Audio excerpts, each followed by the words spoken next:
Hi there, my name is Sunil. I hope you all are doing so great.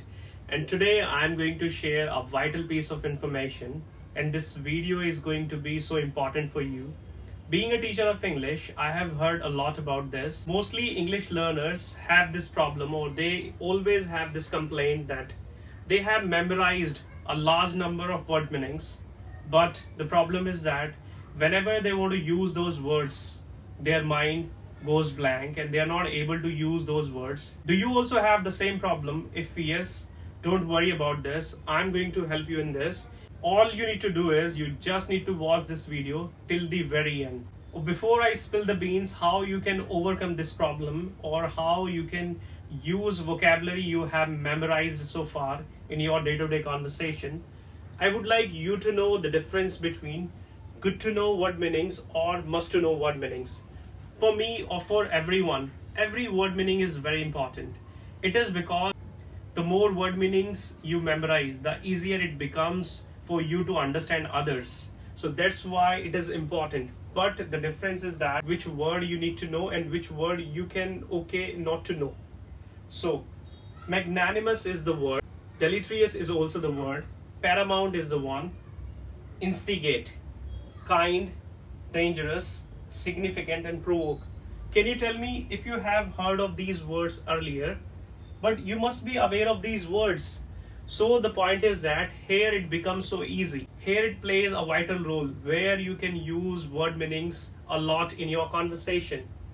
If you understand what is good to know word meaning or what is must to know word meaning.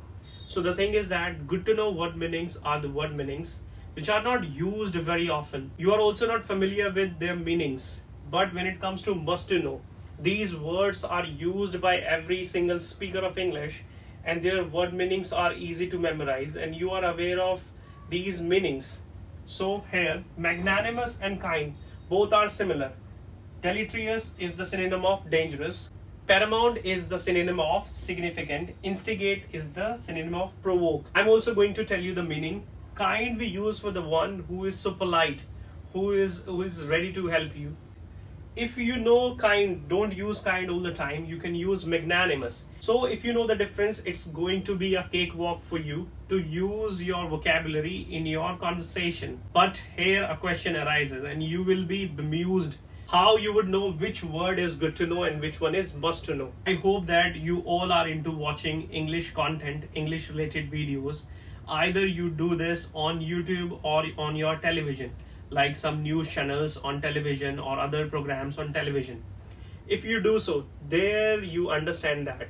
There, if those words are used by almost everyone, so these are the must to know word meaning. If they are not used very often, they are good to know word meanings. But as I said initially, I would like to accentuate it. Every word is important for you. Once you know the difference, it's going to be easy. And why did I talk about this? Was it really important? Yes, it was indeed important to know is good or which one is a must. Now let's understand how you can use vocabulary in your speaking.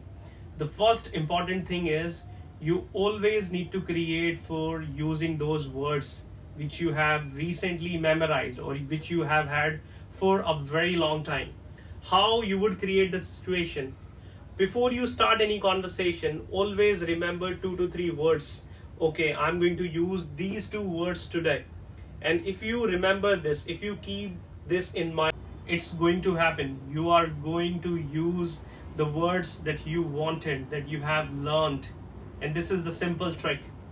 I'm not saying that if you have memorized 3,000 words, 4,000 words or more than this, you can never ever use those words in your day-to-day conversation. It is out of the question. It is because, as I said initially, it depends where you talk, how you talk.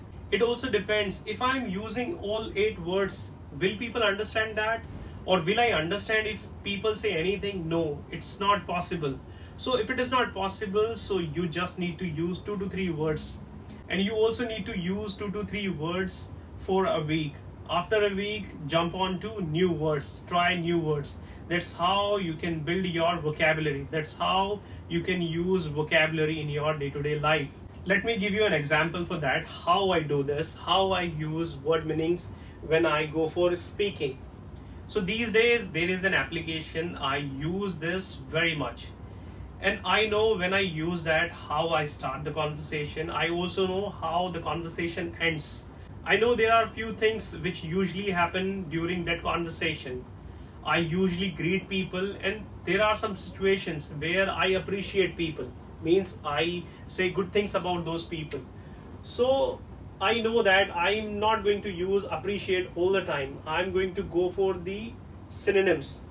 I'm going to go for the alternative for this word, that is extol, and you can also say laud and praise. So if I use this word for a week, next week I'm going to use this, next week this one, or after that this one. If I do this, I'm going to remember these words for a very long time, and my listeners will be very impressed by me. Every now and then you become confused how to use that and how to tell people to go for that conversation. You have to draw people's attention, whatever you have memorized or whatever you have kept in your mind. If you have memorized two words, or if you have decided to use two or three words from kitchen, or means from food, you have to discuss that. You have to tell that person, you have to make that person talk about food. If your conversation is going about Delhi Metro, you also know that once it ends, there you can ask that person a question: what's your favorite food? When that person says anything, Chinese or South Indian, there you must say, oh, it's so delicious. It's also my favorite. For delicious, you can use this word, delectable. There you can say every food is delectable, either it is from South or from China. You need to have that intention. That's how I use, that's how I learn. I hope you have understood. If you have understood, please like this video. And there are two more things that I want to share. The second important thing is reading. You must have heard of reading a lot. Everyone says that you must go for reading. But the essence behind reading is whatever you read, it refreshes your vocabulary. And there are going to be so many words you will not be aware, but when you go for reading, when you look at them, it refreshes your memory. Okay, this is the word I learned many months back or many years back. That's how reading becomes very important. Reading is a sort of investment. The more you read, the better you understand things.